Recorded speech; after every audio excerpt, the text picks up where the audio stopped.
প্রতিটি নতুন সকাল নিয়ে আসে একগুচ্ছ নতুন সম্ভাবনা, আর প্রতিটি দিন দক্ষতা বাড়ানোর বা নতুন কিছু শেখার একটা ক্ষেত্র তৈরি করে দেয়।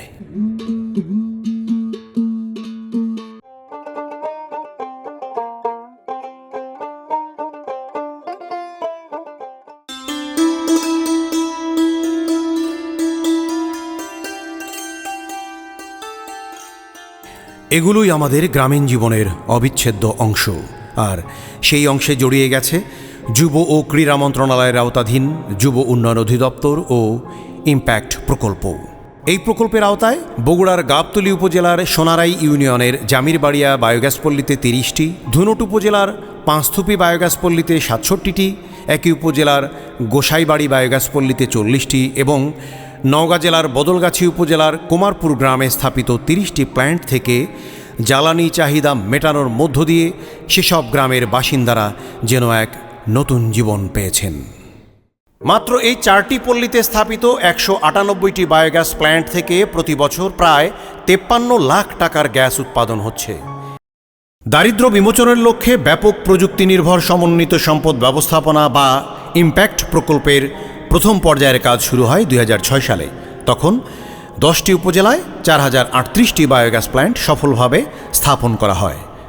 প্রথম পর্যায়ের ওই সাফল্যের বার্তা ছড়িয়ে পড়ে দেশ জুড়ে। বিপুল সংখ্যক চাহিদাপত্র জমে ওঠে যুব উন্নয়ন অধিদপ্তরে।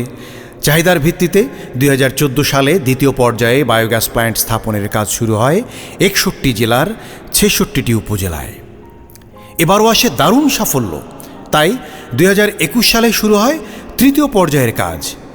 এবার তা ছড়িয়ে পড়ে গোটা দেশ জুড়ে। 2027 সাল পর্যন্ত সময়ে এই প্রকল্পের আওতায় দেশব্যাপী 492টি উপজেলায় 15,000 বায়োগ্যাস প্ল্যান্ট স্থাপনের কাজ বাস্তবায়ন হচ্ছে। একটি বায়োগ্যাস প্ল্যান্টের কয়েকটি অংশ থাকে, তার মধ্যে একটি ইনলেট ট্যাঙ্ক, একটি ডাইজেস্টার, একটি হাইড্রোলিক চেম্বার। আমরা প্রথমে এই গোবরটা ইনলেট ট্যাঙ্কিতে গুলিয়ে আমরা দিয়ে দেই, ছেড়ে দিলে ডাইজেস্টারে যায়। ডাইজেস্টার থেকে গ্যাস প্রোডাকশনের পরে এইটা হাইড্রোলিক চেম্বারে চলে আসে। এই হাইড্রোলিক চেম্বারের কাজটি হচ্ছে গ্যাসটা পাস করা, এবং বায়োগ্যাস প্ল্যান্ট যখন গ্যাসে চাপ দেয় তখন বাইরে চলে যায় এটার স্ল্যারি, বর্জ্য, যেটাকে বলি গোবর সার।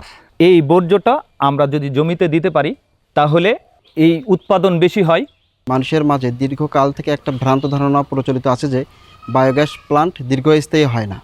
তবে আমরা মাঠ পর্যায়ে অভিজ্ঞতার আলোকে বলতে পারি, সঠিক পরিকল্পনা, সঠিক নির্মাণ এবং সঠিক প্রকৌশল ডিজাইন অনুসারে যদি বায়োগ্যাস প্ল্যান্ট আমরা নির্মাণ করি এবং সঠিকভাবে তদারকি করি তাহলে একটি বায়োগ্যাস প্ল্যান্ট অনায়াসেই 35 থেকে 40 বছর পর্যন্ত স্থায়ী হবে। আগে তো আমরা লাকড়ি দিয়ে রান্না করতাম, অনেক কষ্ট, কালি দিয়ে হাত মেখে যাইতো, পাতিল মেখে যাইতো, ঘেমে যাইতাম, বাচ্চাদের ধোয়াতে কষ্ট হতো, আমারও ঠান্ডা লাগতো ধোয়াতে। তো এখন আমরা যুব উন্নয়নে ট্রেনিং দিয়ে এসে গোবরের বায়োগ্যাস করছি। এখন আমরা অনেক সুন্দর করে রান্না করি, এখন আর আমাদের কোনো কষ্ট হয় না।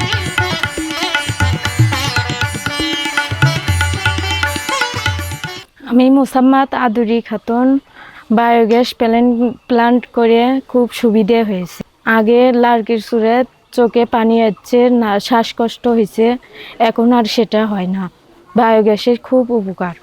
আবু হোসেন বাবু তাঁর স্ত্রী জলি আক্তার ও ছেলে জুবাইরকে নিয়ে গড়ে তুলেছেন একটি লেয়ার মুরগির খামার।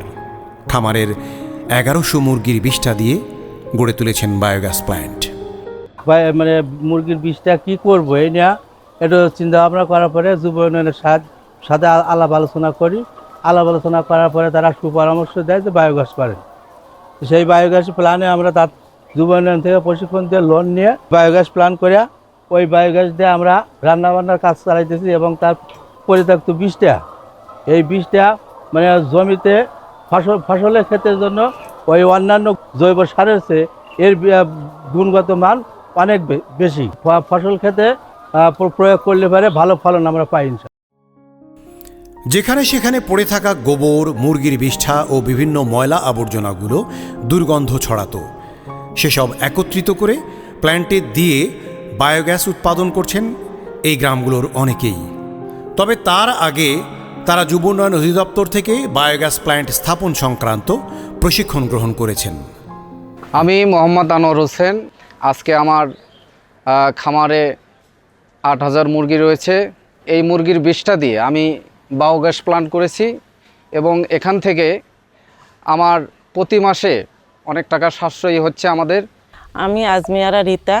আমি বদলগাছি যুবনের পক্ষ থেকে যে স্যারেরা আমাদের কাছে আসছিল তাদের ইয়াতে আমরা একটা বায়োগ্যাস প্ল্যান করছি। কীভাবে রক্ষণাবেক্ষণ করবো এবং কতদিন পর্যন্ত এটা আমরা রাখতে পারবো। আপনারা যে আমাদের যুব অধিদপ্তরের কথা শুনে সুন্দর ব্যবস্থাপনার মাধ্যমে বায়োগ্যাস প্ল্যান্ট স্থাপন করেছেন, এই জন্য আপনাকে প্রথমে ধন্যবাদ।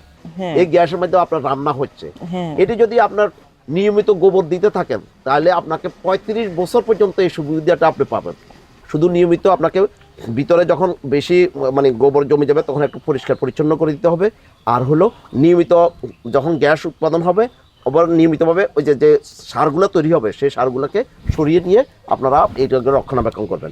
পাঁচথুপি একটি বায়োগ্যাস পল্লী, এখান থেকে আপনারা কি কি সুবিধা পাচ্ছেন? আমার নাম মোসাম্মদ শাহনাজ পারভিন। এখন গ্যাসে রান্না করতেছি খুব সুন্দর করে। আমার ছেলে মেয়ে স্কুলে যায়, কোনো টেনশন করা লাগে না। আর ওই বায়োগ্যাস থেকে যে গোবর বাড়ায় ওরলে নিয়ে যায় আমার ভুঁয়ে দিই, জমিতে দিতেছি জৈব সার, তাহলে আমার সার অত আর কেনা লাগতেছে না। আমরা গ্যাস প্ল্যান্ট তৈরি করছি এবং আমরা এর দ্বারা অনেক উপকৃত হয়েছি। আমাদের এটা দেখে আমাদের আশেপাশের মানুষ এবং আত্মীয় স্বজন তারা ওইগুলো করার জন্য আগ্রহ পোষণ করছে এবং আমাদেরকে প্রশ্ন করতেছে।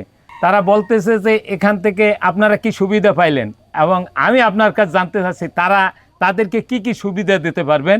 যে প্ল্যান্ট করবে তাকে আমরা কারিগরি সহযোগিতার পাশাপাশি আর্থিক আমরা যে লোন দিই, যেটা এটা সার্ভিস চার্জ নিই, তার থেকে কোনো সুদ নিই না।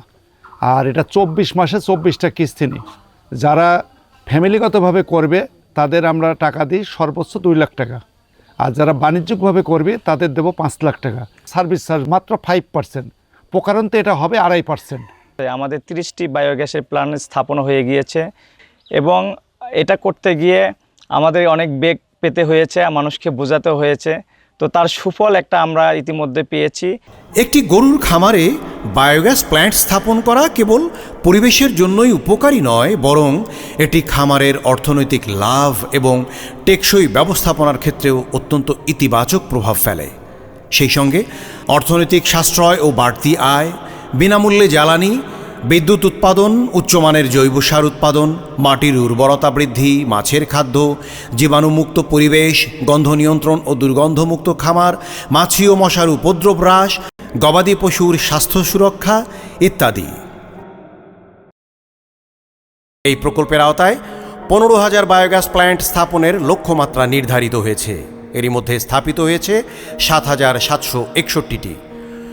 15,000 প্ল্যান্টের সবগুলো স্থাপিত হলে প্রতি বছর এলপিজি আমদানির বিপরীতে প্রায় 40 কোটি টাকা বৈদেশিক মুদ্রা সাশ্রয় হবে, যা আমাদের জাতীয় অর্থনীতিতে গুরুত্বপূর্ণ ভূমিকা রাখবে। আমাদের পরিবেশ হয়ে উঠবে নির্মল, গ্রামীণ জীবনে আসবে শহরের স্বাচ্ছন্দ্য।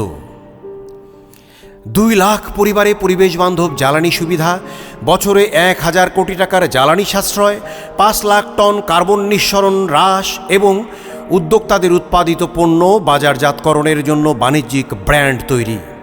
এই 4টি প্রত্যাশিত ফলাফল অর্জন এবং গ্রামীণ অর্থনীতি শক্তিশালী করে পরিবেশ বান্ধব ও টেকসই বাংলাদেশ বিনির্মাণে অগ্রণী ভূমিকা পালন করবে ইম্প্যাক্ট প্রকল্প।